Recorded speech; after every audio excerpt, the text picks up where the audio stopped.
وماذا عن محمد نور أيضا؟ والله كابتن محمد نور قد ما تكلمت أنا ما حقدر أديه حقه. الكل عارف أسطورة بمعنى الكلمة، شخصيا أخ قبل لا يكون لاعب. مو قد ما تكلمت فيه ما حوفيه حقه. تربطك كابتن مع محمد نور علاقة خاصة أيضا صحيح؟ أكيد طبعا. جميل. علاقة خاصة جدا وأتشرف فيها. إيش معنى جدا؟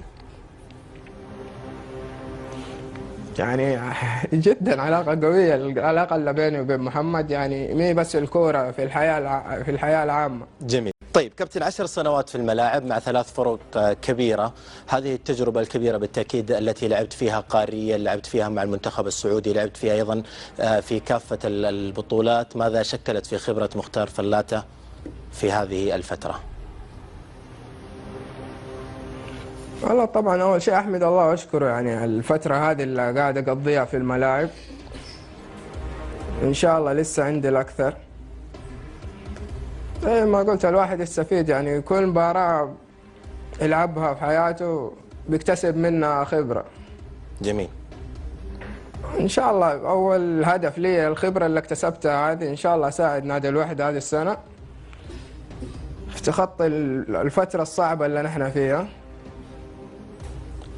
إن شاء الله، وبعد كذا بإذن الله لكل حادث حديث. طيب بحكم أننا تكلمنا عن فريق نادي الاتحاد وأنت ذكرت أيضا زملائك السابقين، نشاهد في هذه الفترة الكابتن مختار أو الكابتن فهد المولد يقدم عطاء فني جدا متميز في هذا الموسم.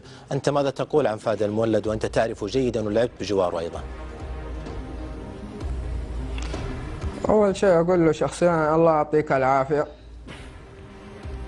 وإن شاء الله نطالب كلنا كأنا واحد من جمهور فهد المولد أطالبه بالاستمرار. جميل.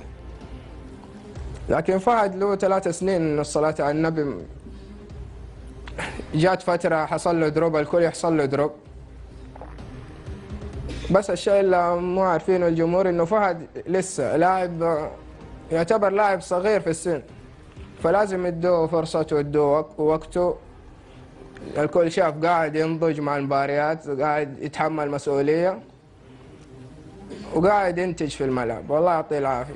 كابتن، أنت مع الاتحاد ترتبط بعلاقة وثيقة، حتى اليوم جماهير نادي الاتحاد تردد اسم مختار فلاتة. ما السر في هذه العلاقة رغم أنك خرجت من نادي الاتحاد منسق؟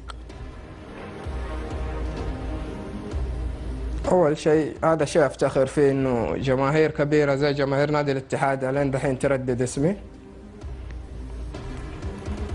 لكن أكيد في علاقة كبيرة، يعني الحمد لله. أنا عن وجهة نظري المتواضعة أشوف إني سويت شيء كثير في الاتحاد.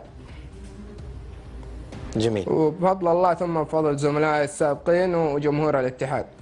كابتن، يتردد في المجال الرياضي وربما أيضا الكروي بالتحديد بأن مختار فلاتة لاعب مزاجي، ويمكن احتفالياتك التي اشتهرت أيضا كالإيطالي بالوتيلي تؤكد هذا الشيء، صحيح؟ لا طبعا ما في شيء اسمه لاعب مزاجي. أنا زيك بسمع الكلمة هذه، بس إنه كيف أنا دائما خشيت الملعب حكون خاش عشان أدي اللي علي. إشاعة يعني. طريقة الاحتفال هذه طريقة خاصة فيني. خاصة فيك. أكيد. طيب. ما يمنع إنه أقلد أحد. طيب، شفت التقرير، أنت لعبت للوحدة في 2006، للشباب في 2011 وللاتحاد في 2012، الآن في 2016 تعود لفريق نادي الوحدة. السؤال بكل ما تقدم من عطاءات فنية وتثبتها الأرقام، لماذا لم تكن رغبة تستقر في نادي بالنسبة للنادي وبالنسبة لك أيضا؟ أول شيء بسم الله الرحمن الرحيم. طبعا في بعض الأحيان بعض الأندية يكون خياري أنا تركها. يعني زي نادي الشباب كان خياري أن أترك نادي الشباب. نادي الاتحاد ما للأمانة ما كان خياري إنه